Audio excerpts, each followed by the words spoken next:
Well, events are swirling fast enough to make a person almost dizzy because what's happening is involving Syria. It's involving the exhuming of the body of Yasser Arafat after 8 years after his death. Add to that what is going on at the United Nations this coming Thursday when Mahmoud Abbas will ask the UN General Assembly to recognize the Palestinians as a non-member state. This and many other things that are going on, just absolutely, you wonder how Prime Minister Netanyahu is dealing with it all, because he's in the middle of an election campaign. His Likud primary was held on Sunday, but because of computer failure, they had to extend it to Monday. When all the votes were counted, Netanyahu's faction lost. The more conservatives won, those people who do not believe there should be a Palestinian state created whatsoever. They have now become a very strong faction in Netanyahu's party, right at a time when Netanyahu says he's the one that will, in fact, bring peace to Israel.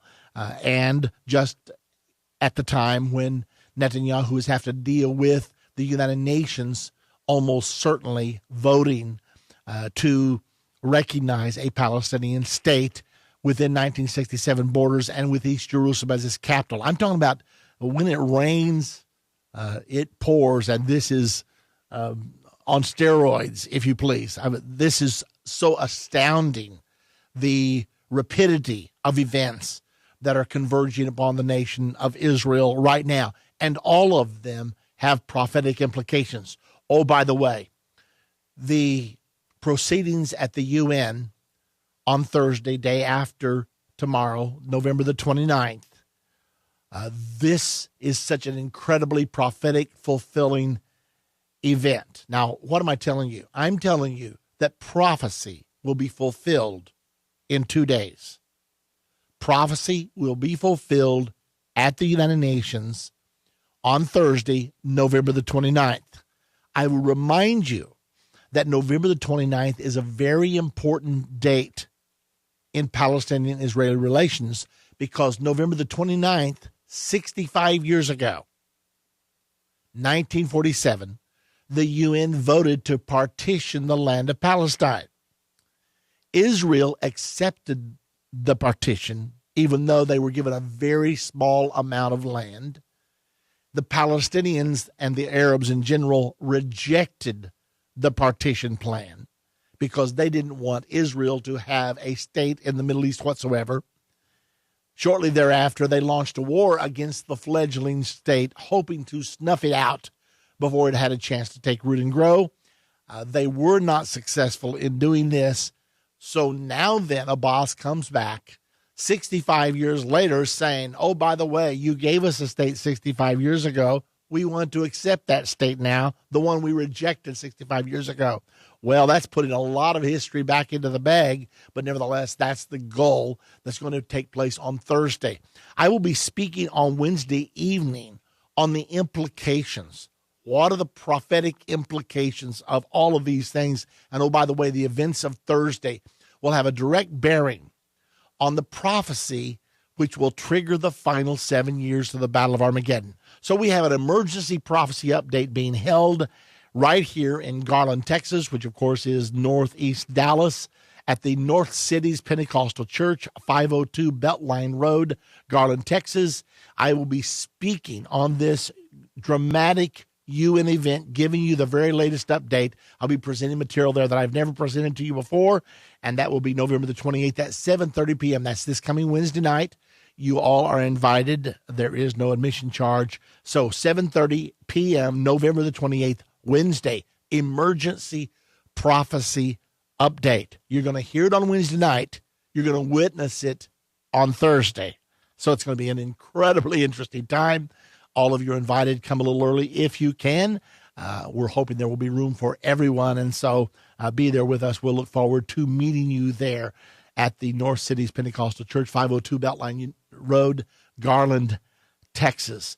Now, I want to talk to you for a little while about what's going on in Israel, because early this morning, experts exhumed the body of Yasser Arafat after 8 years of being buried. Let me give you a little bit of the story. Forensic experts took samples from Yasser Arafat's buried corpse in the West Bank on Tuesday, trying to determine if he was murdered using the hard-to-trace radioactive poison polonium. Samples will be taken according to a very strict protocol, and these samples will be analyzed, said Darcy Crisson, spokesman for Lausanne University Hospital in Switzerland that carried out the original test on Arafat's clothes. In order to do these analyses, to check, cross-check, and double cross-check, it will take several months, and I don't think we'll have anything tangible available before March or April of next year, he added. Arafat was always a freedom fighter to Palestinians, but a terrorist to Israelis first and a partner for peace only later. He led the bid for a Palestinian state through years of war and peacemaking, then died in a French hospital aged 75 after a short, mysterious illness. No autopsy was carried out at the time at the request of Sua, that's his wife, and French doctors who treated him said they were unable to determine the cause of death. But allegations of foul play immediately surfaced, and many Palestinians pointed the finger at Israel after the IDF confined Arafat to his West Bank headquarters in Ramallah for the final 2.5 years of his life after a Palestinian intifada erupted. Okay, now let's see if we can assimilate all these things that I'm throwing at you here. So he died in a hospital in France. Apparently he was leery of entering a hospital in Israel, or else he had things that he did not want known about his health situation. There were all kinds of rumors concerning Yasser Arafat. The article goes on to say Jerusalem denies murdering him and invited the Palestinian leadership to release all Arafat's medical records, which were never made public following his death and still have not been opened. So he had medical records, but the Palestinians refused to release these, even though they are okay with exhuming his body to make these extensive tests.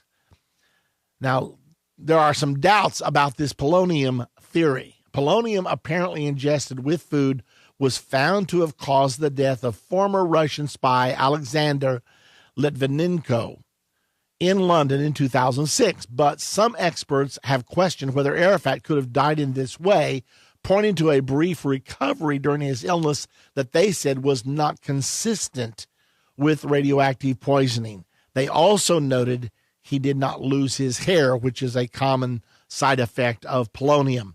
Working in parallel with the forensic team, French magistrates were in Ramallah this week to ask if members of Arafat's inner circle might be able to shed light on his death. This is almost inevitable.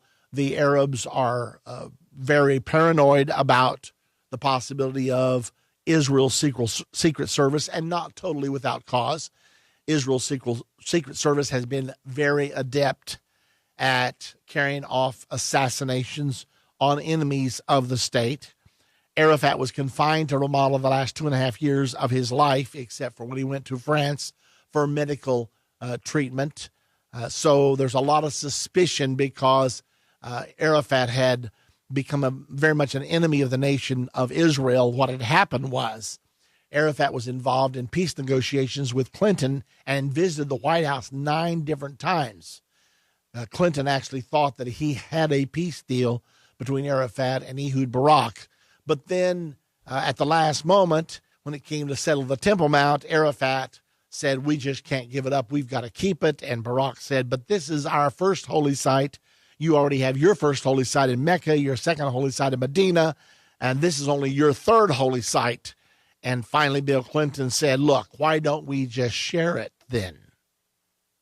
And Arafat said, no, we can't share it. Jews and Muslims could not possibly coexist on the same 35 acres. And Ehud Barak said, I think we could. We could place it under UN command and their UN protectorate, and therefore they could keep the peace while we all worship together peacefully there.